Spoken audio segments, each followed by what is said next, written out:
Terima kasih dan selamat sore untuk seluruh yang sudah hadir di lapangan Bauran Pleret Bantul ya. Aku sapa dulu yang ada di saya lagi ada di depannya, masih di tempat yang paling nyaman sebenarnya karena dipenuhi dengan makanan-makanan enak ya.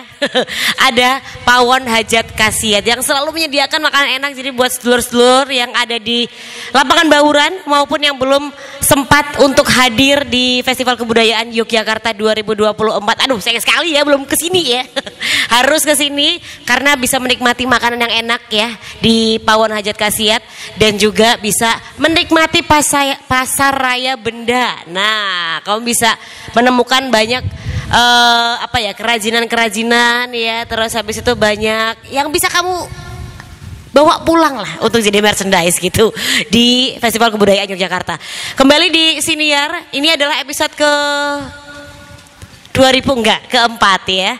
Kemarin kita sudah bicara soal onderdil, kita sudah bicara soal nisan bahkan ya, dan juga kubur kemarin. Sekarang kita nggak terlalu wingit, tapi sesuatu yang rame sekali ya. Kalau kita lihat, wah pasti banyak yang melihat-lihat, kemudian juga diperlukan dalam keseharian kita ya.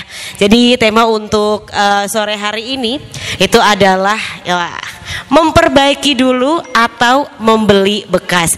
Sudah ada dua sosok yang bisa dibilang mumpuni, walah sangat kompeten di bidangnya ya. Kita langsung saja sapa untuk sore hari ini. Selamat sore, ada Bapak Wasikin ya di sini sebagai pemilik usaha reparasi jam ya. Bapak Wasikin milik sendiri tentu saja. Iya, ini boleh dipakai loh Pak mic-nya. Coba disapa dulu sedulur-sedulurnya. Selamat sore gitu. Selamat sore. Iya. Gak usah grogi loh Pak. Ini ada istri yang nonton ya. Ada istri yang nonton ya. Itu Justru itu yang bikin ini ya, grogi ternyata ya. Kemudian di sampingnya ini sosok yang punya nama bagus sekali ya. Waktu saya lihat itu, wah, ini kok namanya bagus sekali ya Pak. Saya jadi nama anak aja Pak ya. Ada Pak Suro Menggolo ya. Selamat sore Pak. Ini selamat Pak sore, Suro adalah salah satu penjual barang bekas yang ada di sekitaran Pasar Kota Gede ya. Benar. Betul ya. Ya. Saya biasanya nongkrong di depannya Pak.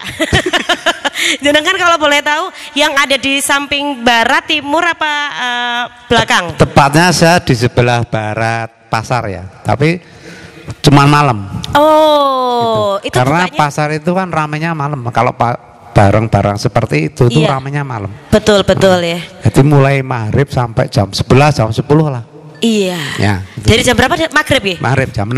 Oke, jadi kalau pengen menemui ya barang-barang bekas yang ada di sekitar Pasar Kota Gede, sedulur bisa hadir ya. Sebenarnya startnya dari sore lah, nyore dulu karena di sana banyak kafe toh. Nah, terus habis itu baru cari-cari ngulik-ngulik apa. Soalnya kemarin saya nggak sempat. Saya kan juga tinggal deket situ ya. Jadi sering lihat banyak barang-barang unik gitu. Aku pengen mengulik dari awal, kita tarik ke belakang dulu deh Pak dulu. Gimana sejarahnya? Kenapa reparasi jam? Karena reparasi itu kan ada banyak ya Pak Wasikin ya. Kita mulai dari Pak Wasikin dulu nggih. Reparasi itu kan ada alat elektronik keseharian gitu. Kemudian ada jam juga gitu. Awalnya gimana dulu? Mungkin kalau kita menyelidiki dimanapun nggak ada yang namanya sekolah reparasi jam nggak ada. Betul ya. Itu dia. Tapi dulu gini ceritanya kan, dulu saya setelah lulus sekolah dulu saya kan nyales jam Mbak. Namanya di PD Santi gitu. Di situ saya kenal teknisi yang sering rakiti jam gitu. Kemudian saya akrab. Waktu itu kok saya tertarik ingin belajar, tapi tujuan saya itu cuman kalau jam saya sendiri rusak itu, cita-cita saya jadi pegawai negeri dulu. Oh alah, mulai dari diri sendiri ya. Tapi karena cita-cita gagal, akhirnya ilmu saya tadi saya pakai lah. Dikit-dikit saya mulai buka kecil-kecilan gitulah itu. Oh gitu, jadi dulu nyales dulu ya. Sebentar, kan nggak ada ya sekolahnya gitu. Belajarnya di mana tadi berarti? Dulu waktu saya nyales tuh kenal sama teknisinya yang sering ngerakit jam di perusahaan itu. Jadi saya akrab, saya belajar sama dia. Oh, tunggu. Kita pernah ngobrol sebelum ini ya, off air ya.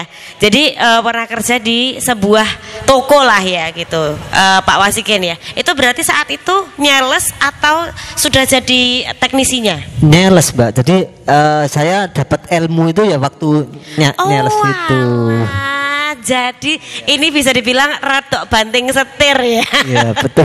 Jadi dari kemampuan berbicara kemudian kemampuan merakit dan juga memperbaiki jam gitu ya. Betul, Mbak. Dari jam itu. Ya. Kita beralih ke Pak Suro. Aku panggilnya Pak Suro nggih. Awalnya gimana? Oh, sebelumnya saya pengen tanya dulu. Barang bekas itu kan ada banyak nggih, Pak. Ya. Nah, itu fokusnya di mana kalau Pak Suro? Jualannya apa dan kenapa memilih itu gitu? Iya, terima kasih, Mbak. Okay. Itu awalnya itu saya cuma hobi ngutek-utek gitu loh. Ono radio mati diutek-utek. Player mati diutek-utek. Terus tape mati diutek-utek. Sing sifatnya nyetrum itu saya seneng. Loh, ternyata sama toh ini teknisi. Sing sifatnya nyetrum itu saya seneng. Akhirnya terus sisi rampung, loro rampung. Akhirnya kok kecanduan.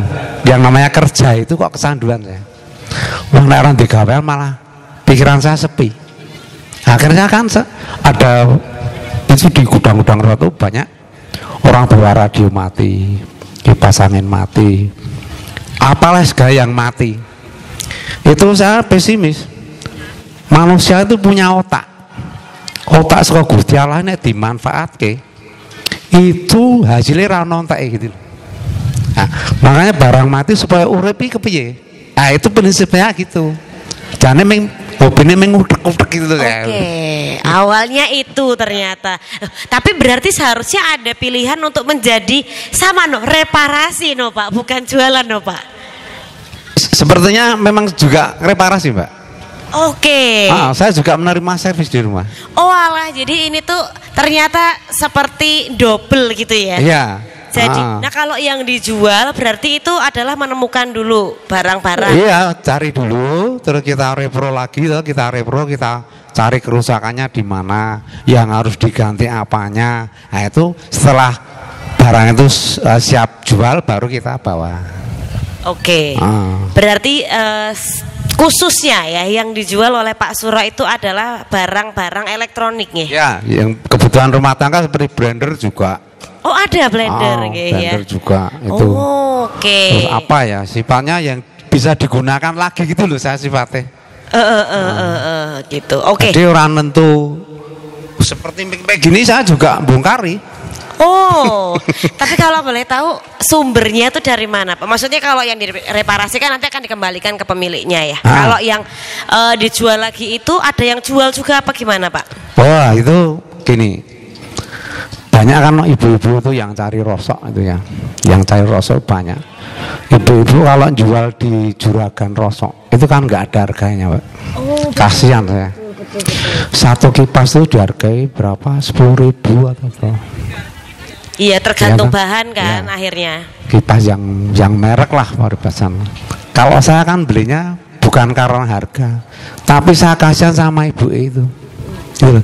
Masa akhirnya gak ada kok dirgani rambut jaji. Akhirnya punya pikiran wis tak badeni Bu. Tak tambahin nek kowe dituku ning jero ming sak mene tak tambah 5.000 10.000. Akhirnya ibu sering nyari saya. Oh tanane kae wae, tanane kae wae. Oh. Gitu. Jadi awal mulanya itu dari ibu yang sering bawa rosok itu. Dia kan kasihan harus panas-panas. Sedino golek barang didol ning gudang rosok. Harganya enggak seberapa. Tapi berarti dijual gitu nggih ke Pak Suro nggih. Iya, saya beli. Oke, beli mati-mati semua. Itu ada standar harganya nggak Pak? Kalau ini kayak ada gini. Enggak? Jelas ada itu, dari merek itu udah pengaruh. Oh, merek ya? Iya. Mempengaruhi berarti apa aja Pak? Sekarang gini, Cino itu kan produk Cino itu kan banyak loh. Seperti Sanek, Niko, Gigi, Cino semua. Itu mesinnya itu enggak menjamin. Lain kalau produk nasional, Panasonic, Mas Pion, itu produk nasional. Itu mesinnya menjamin itu. Semua tembaga. Oke, berarti yang pertama tentu saja mereknya ya. Merek. Kalau ini apa namanya, berapa persen kerusakannya itu juga akan mempengaruhi. Kalau kerusakan tuh nominal ya rata-rata ya Pak. Oke. Iya. Jadi sudah tahu, saya tahu rahasianya di sini gitu aja. Jadi langsung jujuk. Oh alah. Jujuk ya. Oke, baiklah. Kita ke Pak Wasikin. Ngomongin reparasi jam. Sebenarnya pernah kepikiran untuk reparasi yang lainnya juga nggak seperti Pak Suro gitu? Kebetulan enggak Mbak, tadi saya memang fokus jam. Masalahnya ternyata jam itu juga sudah banyak lah itu. Banyak ya ternyata ya. Ternyata. Tapi sebenarnya ya Pak, kalau misalnya saya kan suka nonton YouTube yang membenarkan jam itu, wah rumitnya ya luar biasa. Saya sendiri sampai pusing opo ini ya. Tapi sebenarnya seandainya saya sebagai orang yang baru pertama kali, kemudian pengen banget nih kayaknya jadi tukang reparasi jam, yang perlu saya pelajarin apa? Kan jam itu pada dasarnya gini Mbak, tadi masalah kerusakan jam ya, itu kalau jam lama itu kan modelnya bukan elektronik, jadi hanya modelnya mekanik lah. Itu kan kalau ingin belajar sih harus sama yang sudah ngerti ya, nggak bisa belajar sendiri. Masalahnya gini, tadi ketika jam itu sudah dibongkar, itu kalau nggak ada yang ngarahke mungkin sulit ya. Itu kalau jam yang model sekarang sudah yang elektronik itu, lebih mudah lah, lebih mudah. Masalahnya cari spare partnya juga mudah. Oh seperti itu. Terus bedanya adalah apa? Ini maksudnya antara kan ada jam tuh digital, ada yang analog, nggih. Nah itu perbedaannya gimana sih? Ada bedanya nggak untuk membenarkannya gitu? Oh ya pasti ada Mbak. Masalahnya kalau yang digital itu kan nggak pakai mekanik. Jadi kalau membenahi ya cuman ada PCB, ada apalah, ngecek IC-nya gitu-gitu. Tapi kalau model mekanik itu lebih banyak yang perlu dicek Mbak. Misalnya mekaniknya, nanti masih IC-nya, masih spoolnya gitulah. Itu kalau Oke, berarti tapi kalau Pak Wasikin itu juga bisa memperbaiki dua-duanya nggih? Bisa Mbak. Oke, baiklah. Tapi sebenarnya selain reparasi ya, ada juga nggak sih orang yang datang bukan buat untuk reparasi? Itu kan identik dengan biar ada ini ya kan gantian soalnya ngomongnya ini ya. Saya sampai mana tadi ya? Reparasi. Reparasi itu kan identik dengan membenarkan sesuatu. Tapi ada juga kolektor-kolektor jam analog yang merawat sifatnya gitu. Ada nggak yang pernah hadir ke Pak Wasikin tujuannya bukan memperbaiki, tapi untuk melakukan perawatan bulanan atau yang rutin gitu? Oh ada, tapi itu biasanya justru yang jam lama Mbak. Kan kolektor-kolektor biasanya yang dikoleksi itu jam-jam lama yang model mekanik. Makanya saya juga itu ya Mbak ya nyambi juga punya sampingan bisnis yang jam-jam itu, tapi yang jam-jam kuno Mbak itu memang. Jualan. Ya, tapi jual beli juga ternyata, malah podo jebul ini ya. Pesanan Mbak, biasanya kalau jam-jam yang lama itu memang punya pesanan kolektor-kolektor itu Mbak. Seperti yang bermerek tapi itu. Oke, tapi secara konsumen ini bentar ya Pak Suro nggih. Konsumen yang kemudian hanya membenarkan dan datang dengan yang tadi jam-jam kuno kemudian perawatan, itu punya perbedaan nggak mereka? Yang terlihat gitu, atau sama aja sebenarnya? Sebenarnya sama aja Mbak. Sama aja. Ini hanya masalah preferensi. Ya betul. Pilihan aja. Pilihan gitu, aja. Oke, baiklah. Aku kembali ke Pak Suro Menggolo ya. Pak Suro, saya pengen tanya ini sebenarnya tadi saya pengen tanya sesuatu bentar ya. Cakupannya sebetulnya, cakupan tentang mana tadi ya? Nah, cakupan usaha ini berdua sih, usaha reparasi dan juga jual beli barang bekas. Sebenarnya tuh kan Pak Suro juga ada di Paguyuban nggih. Nah, itu cakupannya tuh seluas apa sih? Ada barang apa aja kalau yang setaunya? Kalau khusus barang bekas, ini bicara barang bekas ya. Barang bekas itu Mulai dari yang bahannya batu sampai yang bahannya plastik ada, Mbak. Oh. Contoh barang bekas yang dari bahannya batu arca. Itu bahannya batu, benda kan. Terus yang dari plastik itu mudah. Seperti apa? Kipas angin itu kan plastik. Iya betul. Itu benda yang nggak terpakai kita manfaatkan lagi jadi nilai tambah. Nah dikurang ya maneman. Ya cuman gitu aja. Nah untuk cakupannya itu sebenarnya semua benda hasil produk itu bisa direpro lagi. Oke. Bisa direpro lagi. Bahkan sampai ada yang cari saya tuh nyervis satu perumahan tuh nyervis saya, Mbak. Pernah itu. Semuanya serumah itu. Iya. Walah. Tapi berarti kalau misalnya yang diperjualbelikan, Pak, itu secara ukuran ada cakupannya nggak? Maksudnya hanya menjual yang ukurannya sedang sampai kecil aja, atau sampai mesin cuci mungkin? Mesin cuci juga, tapi nggak di pasar. Oh. Nggak bisa bawanya. Oke. Paling di rumah di online kan. Tapi menjamah online juga nggih, Pak? Ya lewat teman, Mbak. Kalau saya nggak bisa HP. Oh, titip berarti ya, titip jual. Bom rezeki gitu. Oke. Jualan juga berarti ya. Kalau yang ukurannya gede kayak kulkas. Iya. Mesin Kalau cuci. kulkas saya enggak. Paling mesin cuci. Terus mesin cuci aja yang manual. Kalau yang digital itu saya enggak mampu. Oh. Itu lebih canggih kan teknologinya itu. Nah itu dia. Berarti emang kan seiring berjalannya waktu ada banyak semakin teknologinya semakin wow gitu ya. Berarti memang Pak Suro sendiri memilih untuk kalau yang Pak Suro perbaiki adalah yang analog gitu. Iya. Oke. Kalau Pak Wasikin digitalnya apa? Maksudnya kayak yang yang sekarang bisa ngatur detak jantung itu juga bisa nggak kira-kira? Oh iya bisa, Mbak. Oh itu juga bisa. Bisa, Mbak. Yang terhubung pada handphone itu juga bisa. Bisa ya itu, tapi tergantung kerusakan, Mbak. Kalau ternyata berdasarkan pengalaman yang sudah berjalan itu ternyata kalau LCD-nya yang rusak nggak ada gantinya ya. Cuman itu kendalanya cuman masalah LCD. Kalau memang rusak ternyata belum ada gantinya sampai sekarang. Oh gitu. Ya. Tapi kalau jam-jam yang lama digital itu tetap ada dan bisa. Oke, jadi kalau misalnya jam-jam digital yang terhubung dengan handphone itu sebenarnya juga masih bisa diperbaiki. Masih bisa, asal nggak fatal yaitu LCD-nya. Iya, mending beli baru kalau itu ya, soalnya harganya aku yakin sama gitu. Iya. Nah, kalau ini untuk Pak Suro dan juga Pak Wasikin, ini terserah siapa yang nanti mau jawab duluan ya. Barang yang direparasi dan dijual tentu saja, yang paling menantang versinya Pak Wasikin dan juga Pak Suro. Pak Suro dulu aja deh. Yang paling kayaknya paling menantang barang sekali. Yang paling menantang sekali gitu. Belum atau jarang gitu ditemui, kemudian secara kesulitan juga tidak biasa-biasa saja. Apa ya? Kalau saya tuh jual itu lihat kondisi masyarakat ya, Mbak.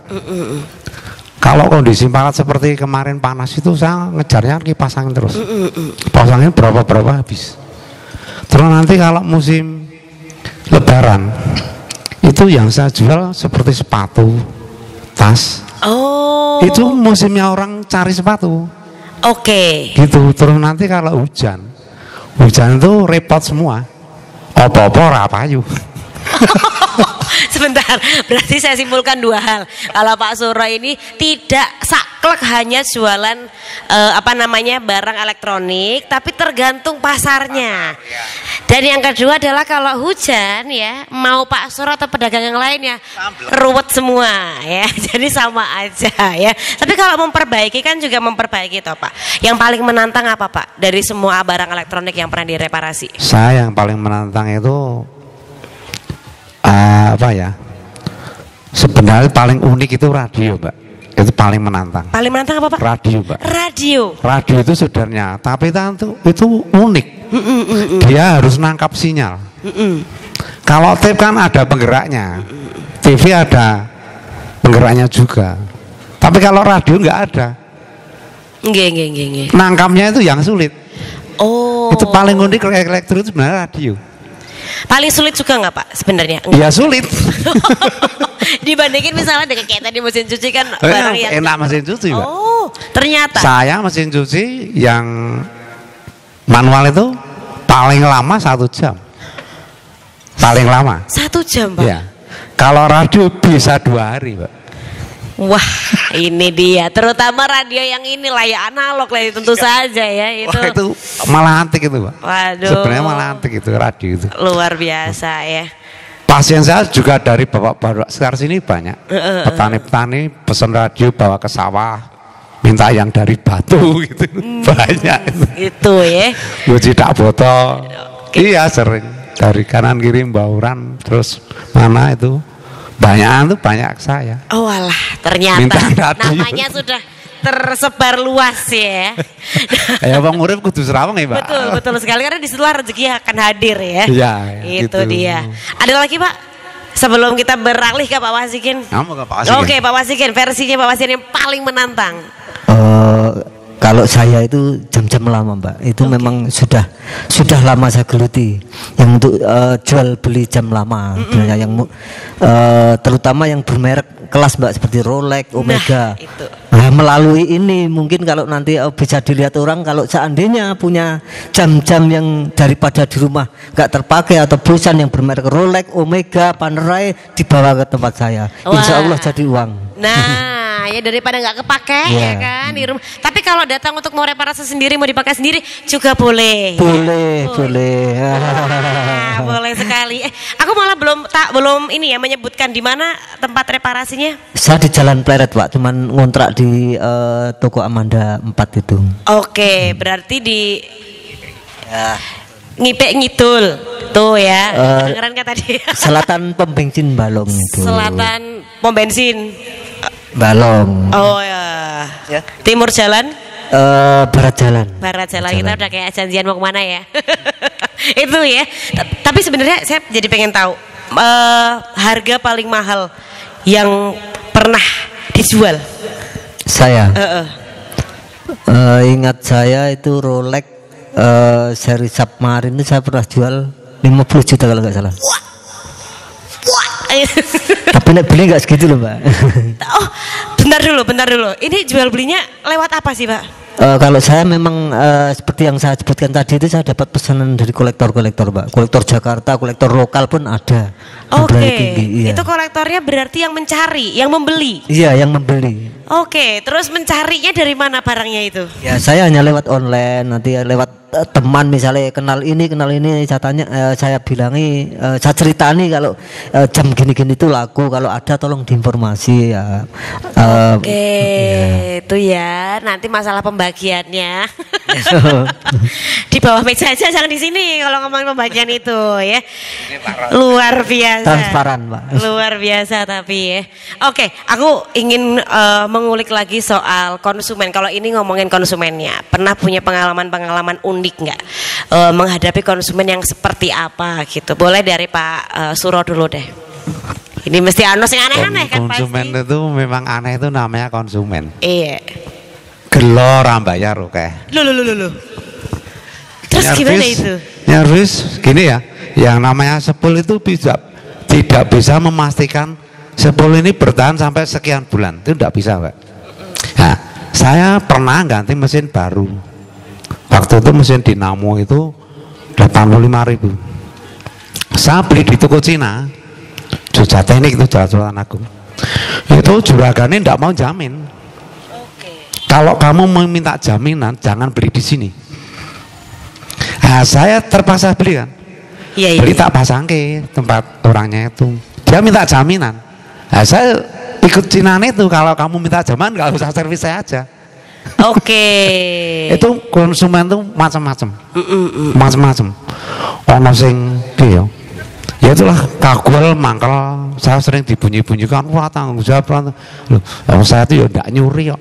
Tapi sebenarnya apa yang membuat mereka akhirnya tidak puas gitu? Saya kasih tahu gini, yang namanya manusia itu cuman bisa membikin Mas. Untuk kualitas itu enggak berani jamin. Tembaga yang sepil kan dari tembaga itu. Tembaga itu utuh Mbak. Tapi cacatnya apa kita ngerti? Oke. Cacat tengah itu nggak ada yang tahu. Nah, cacat tengah ini membuat kadang-kadang arus itu tidak mau masuk. Kalau arus tidak masuk otomatis tidak puter juga. Oke. Nah, berarti itu. secara ini ya, maksudnya mintanya seperti baru ya. Oke. Tapi sebenarnya kalau misalnya nih saya mereparasikan ke tempatnya atau membeli ya, itu saya bisa nggak sih mengembalikan lagi? Ini nggak bisa. Misalnya habis beli gitu, ternyata saya coba ini kok jadi nggak bisa lagi. Itu bisa saya kembalikan? Oh bisa, nah saya masih bisa.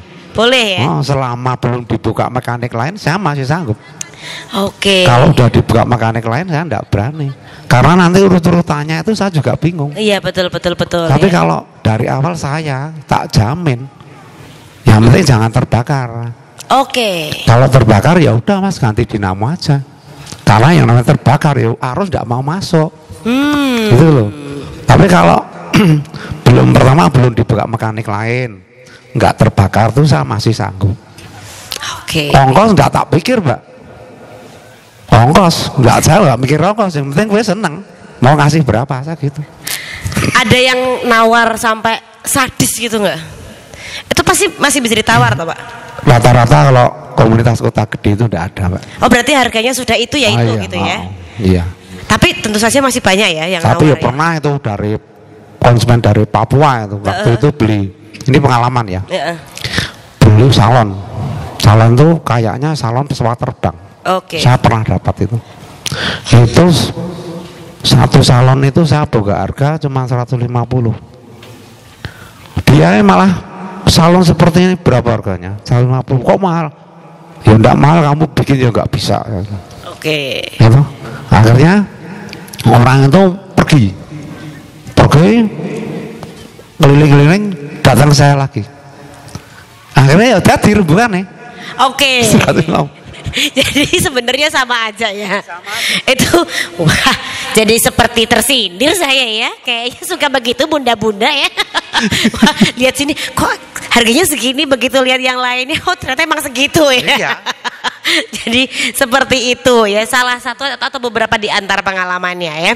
Nah kalau Pak Wasikin punya pengalaman-pengalaman unik apa nih? Oh iya, kalau saya memang geraknya bidang jasa Mbak. Jadi kalau nggak pandai-pandai ngatur apa strategi ya nanti jadi masalah. Masalahnya kan kita misalnya sekarang ada orang servis jam, kemudian sudah hidup, kan saya nggak tahu berapa jam, berapa menit, berapa hari dia bertahan hidup. Itu kalau awalnya tidak benar-benar memberi pengertian sama orangnya, nanti ini kalau memang berapa hari atau berapa jam mati bawa ke sini aja tanggung jawab saya. Kalau nggak pandai gitu jadi masalah Mbak. Dulu saya baru-baru awal juga gitu. Wah, sering ada masalah gara-gara orang servis di tempat saya, besok mati lagi. Ini gimana mati lagi nanti ya? Dari pengalaman itu akhirnya saya gitu. Makanya saya garansi Mbak. Oke, baiklah. Jadi garansi itu memang penting ya. Iya. Tapi pernah kena tipu nggak sih Pak? Maksudnya kayak kan juga bergerak di bidang penjualan juga ya kan. Pernah kena atau ini barangnya sebenarnya palsu gitu? Oh alhamdulillah enggak. Masalah saya sudah hafal yang asli dan yang palsu Mbak. Baik ya, sini sudah makanya sudah mumpuni di bidangnya ya. Nah ini kita akan kembali ke Pak Suro, karena Pak Suro ini adalah bagian dari paguyuban penjual barang bekas yang ada di Kota Keding ya. Nah saya pengen bertanya gitu, awalnya alasannya untuk gabung di paguyuban itu kenapa Pak? Kenapa kok pengen gitu? Ini cerita masalah ya Pak, masa lalu ya. Setelah itu dulu sebenarnya itu krubis kota. Oh, krubis. Saya tuh keamanan bis dulu. Oh alah, ini bandingnya setir banget. Ini ya. Banget ini ya. Akhirnya penumpang itu kan akhirnya habis. Siji punya motor, ya kan? Tiap hari saya harus ngasih laporan ke kantor. Penumpangnya jalur sekian, turun sekian. Terus saya berpikir, kalau saya nggak banting setir, ini anak saya mau makan apa? Terus saya punya pikiran gini. Yang namanya perputaran uang itu ternyata di pasar. Perputaran uang di pasar. Terus saya nekat, wah kudu nang pasar ki. Ning ngaruh gak apa-apa gitu loh, bingung. Akhirnya terus dolan nang pasar tapi malam, enggak siang. Kok ono barang-barang ini ki. Kok iki ngedep iki sama, kayak ya ngedep sama. Akhirnya saya ikut-ikut. Gitu loh. Ikut-ikut jualan dulu. Ikut-ikut gabung dulu. Oke, gabung ngomong-ngomong ya. Oh iya. Ngomong-ngomong nggak langsung jual, kalau jual malah iso dimarahi karo konco. Ah itu sejarah gitu. Pertama saya gawe ya dikit-dikit paling 3 biji, 2 biji, akhirnya kan kenal toh semua sampai kenal dekat, akhirnya saya bawa barang banyak gitu. Jadi perjalanannya memang gitu Mbak. Jadi apa ya sing jenenge uang itu terutama di pasar perebutan sih paling cepat gitu loh. Iya betul ya. Tapi ini unik loh. Biasanya kan orang tuh melakukan dulu baru bergabung ke paguyuban. Ini berarti terbalik ya. Paguyuban dulu baru kemudian. Masalah gini Mbak. Sebelum saya jualan tuh kan teman-teman di Kota Gede itu banyak yang dari bis. Teman-teman bis sudah masuk sana dulu. Oke. Ada yang sopir, ada yang kernet, gitu loh. Jadi saya gabung ya udah kenal semua.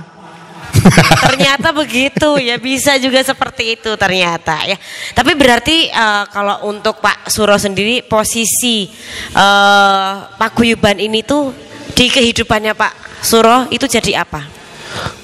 Paguyuban itu sementara ini belum aktif Mbak. Jadi semenjak pandemi itu kan kewer-kewer ya istilahnya. Iya, betul. Kewer-kewer itu teman-teman bingung.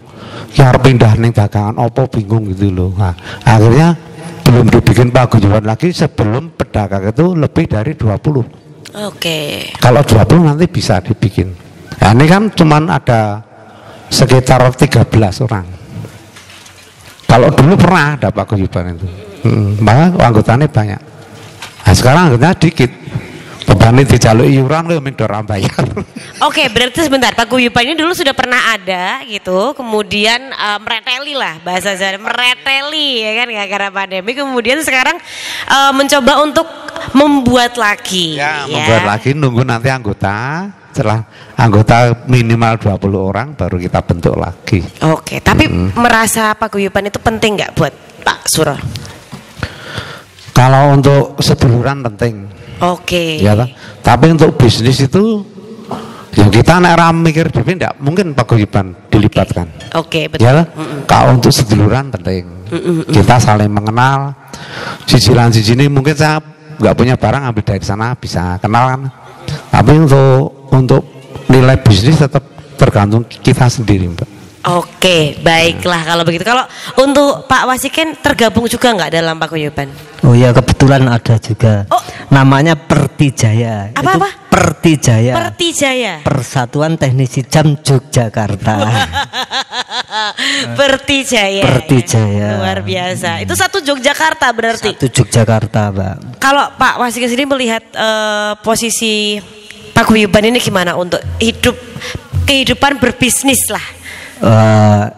Kalau ini terutama di bagian untuk spare part, Mbak. Jadi kan kalau jam itu kan tidak semudah kalau seperti spare part mobil atau motor itu. Jadi nanti kalau dengan adanya paguyuban itu nanti saling tanya sama rekan-rekan yang banyak itu kan nanti cepat dapatnya gitu. Apalagi kalau jam-jam yang sudah lawas itu kan sekarang sudah sulit carinya. Betul. Dan melalui paguyuban inilah saya bisa mendapatkan, Mbak, gitu. Oke, itu dia ya.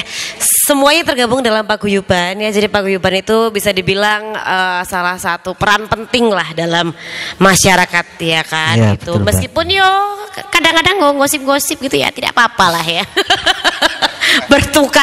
bertukar keluh kesah gitu. Nah, ini karena ternyata ya waktunya tidak terasa ya. Saya punya 2 pertanyaan terakhir sebetulnya. Yang pertama adalah tantangan melihat masa depan ya, dengan digitalisasi, dengan teknologi yang semakin wow ini ya, tantangan di dunia menjual dan juga reparasi barang bekas, kemudian reparasi ya sama nih, reparasi dan jual semua soalnya ya. Jadi dari Pak Suro dulu deh. Tantangan seperti saya pedagang elektro itu seharusnya harus mengikuti zaman, Pak. Seharusnya ya. Ini zamannya digital, harus ikut digital. Tapi berhubung pendidikan saya itu rendah. Saya tuh SMK nggak lulus, sebab kelas 2. Jadi saya sebenarnya nggak punya ilmu untuk itu. Ya, nggak punya ilmu untuk itu. Nah, kalau saya mohon ya sama teman-teman itu yang pedagang elektro itu, nggak punya keahlian, mbok tolong teman-teman tuh dikasih tahu teman-teman lain yang belum mampu untuk belajar modul itu loh. Jadi sekarang modulnya tinggal macet ya udah. Itu namanya modul, Pak. Betul. Ya. Seharusnya saya mengikuti zaman modul. Modul itu kerjanya gini. Tapi kan saya manual karena otak saya tidak mampu untuk membaca modul. Sekarang satu modul mesin cuci itu harganya 900. Nah, kalau kita mampu mengimbangi modul itu, tetap pedang-pedang elektro seperti saya, yuk rezekinya makin banyak. Oke, berarti itu adalah tantangannya ya. Ya. Dari apalagi dari segi barang elektronik. Kalau dari Pak Wasikin? Kalau saya Mbak, terus terang ya, dalam profesi saya itu saya kedepannya tetap pede Pak. Maksudnya gini, dulu waktu sebelum ada HP memang luar biasa Mbak Jam. Nah, ketika banyaknya HP itu saya pesimis waktu itu. Pesimis, wah nanti kan HP sudah ada jam. Nih ternyata Mbak tetap masih banyak peminatnya pakai jam. Betul, ini nggak bisa dibohongi. Ini ya. jadi saya insya Allah tetap pede Pak. Nah itu ya, meskipun Ya. secanggih apapun ya, jam itu malah sekarang trennya semakin analog, semakin oldies itu semakin digemari. Iya, Ya kan? Terus juga servisnya sebenarnya itu kesini itu semakin mudah Mbak. Masalahnya kalau zaman dulu kan rumit ya, pakai pir, pakai segala. Sekarang kan enggak, jadi lebih gitu. Itu dia ya. Terakhir deh, ini adalah tips and trick gitu untuk sedulur-sedulurku yang sekarang lagi melihat atau sekarang mendengarkan dari lapangan Bawuran. Tips dan triknya untuk kalau dari alat elektronik berarti memilih alat elektronik yang oke gitu. Atau gimana sih selah-selahnya gitu ketika kita mau mencari barang alat elektronik bekas gitu. Oh, itu triknya, caranya ya. Harus tahu kualitas merek Mbak ya. Merek terutama tuh merek. Merek, terus kalau casing itu tempat. Itu semakin keras casingnya itu semakin bagus biasanya gitu. Merek terutama merek. Tahu kamu mekanik seperti saya tuh bisa nyulam masalahnya. Barang elek gak apa iso. Ya kan? Tapi gini, terutama kalau beli pada masyarakat umum, kalau beli elektro itu terutama merek. Terus yang kedua itu casing itu semakin keras, semakin tebal itu semakin baik. Contoh, mesin cuci Panasonic sama Sanek itu casingnya ada lain. Ya, betul. Panasonic itu lebih keras, Sanek itu lebih mure. Itu dari casingnya aja Mbak, belum nanti dari dinamonya. Nah, secara bodoh itu cara apa ya? Ngawur lah. Terus yang penting kalau mereknya bener, itu casingnya itu yang penting keras. Oke ya, tapi memang benar-benar ada merek, ada rupa ya. Iya. Ada harga tentu saja. Kalau di situ, udah ya. ketemu mekanik saya tak sulam kok. Barangnya dadi apa? Nah itu dia ya. Kalau dari Pak Wasikin ini kita dari aja deh kan, Pak Wasikin juga jual beli nih, mencari jam yang berkualitas gitu. Atau gimana tipsnya kalau mau cari jam tuh gimana? Terutama jam-jam yang second ya gitu. Maksudnya itu untuk orang lain, untuk diri saya. Untuk sedulur-sedulur masyarakat. Sedulur-sedulur, oh ya. Kalau beli jam itu kan nggak bisa kalau kita cuma lihat merek, nggak bisa. Masalahnya kan banyak yang palsu tuh jam. Nah, itu harus tahu sumber belinya itu. Misalnya tokonya memang itu toko sudah ternama, misalnya otomatis kan nanti ada garansi gitulah. Kalau lewat online juga kita harus tahu belinya itu yang jual dari sumber online-nya itu bisa dipercaya enggak gitulah. Itu Mbak. Cuman itu tips dan triknya ya. Oke, baiklah. Itu dia ya, tidak terasa hampir 1 jam kita ngobrol ternyata. Mungkin ada sepatah dua patah kata terakhir gitu di penutup siniar kita kali ini dari Pak Suroh. Ya, sedikit ya. Iya. Ya, pada masyarakat umum lah, khususnya DIY ya. Itu dalam festival kebudayaan ini, mari kita bersama-sama menjunjung tradisi ya. Tradisi dijunjung, kearifan lokal dijunjung. Syukur-syukur junjung bantu modal ya IDW ya teman. bisa pintar juga ini kalimatnya. Ya itu terutama bahwa masyarakat itu harus jeli dan teliti kalau membeli barang yang sifatnya elektro. Karena elektro itu kita ndak bisa bikin, kita biasanya beli. Ya, kalau bisa bikin bisa milih. Karena kita cuma beli ini meripati so dihapusi, Mbak. Mata itu bisa dihapusi dulu apa ini dulu elek. Nah, masyarakat kalau beli ngejauh konco sing ngerti lah. Seperti itu aja lah. Makasih. Oke, baiklah. Untuk Pak Wasikin. Iya, kalau saya mengucapkan terima kasih kepada tim FKY dengan dipanggilnya saya ke sini ya, untuk tentu saja banyak pengalaman yang bisa saya petik, Mbak. Selama ini saya belum pernah apa dalam acara seperti ini. Makasih ya sama Mas Adi ya di bawah ya. Juga terima kasih ya. Adi disebut Adi ya, luar biasa. Sekali lagi terima kasih untuk Pak Wasikin dan juga Pak Suro. Ya, nanti jangan pulang dulu Pak, kita ngobrol-ngobrol lagi ya. Untuk sedulur-sedulur yang baru nontonnya lewat internet saja ya, jangan lupa untuk hadir di Festival Kebudayaan Yogyakarta yang ada di Lapangan Bauran Pleret, Bantul. Soalnya sayang sekali kalau nggak langsung hadir ke sini ya, cuma nonton-nonton aja, nggak bisa jajan di sini tentu saja. Nanti ketemu lagi ya bersama dengan Wipti di episode berikutnya. Sekarang saya harus pamit dulu dan juga Pak Wasikin, Pak Suro juga pamit. Sampai jumpa lagi di Siniar FKY berikutnya. Festival Kebudayaan Yogyakarta 2024, Umpak Buko Umpak Kelor.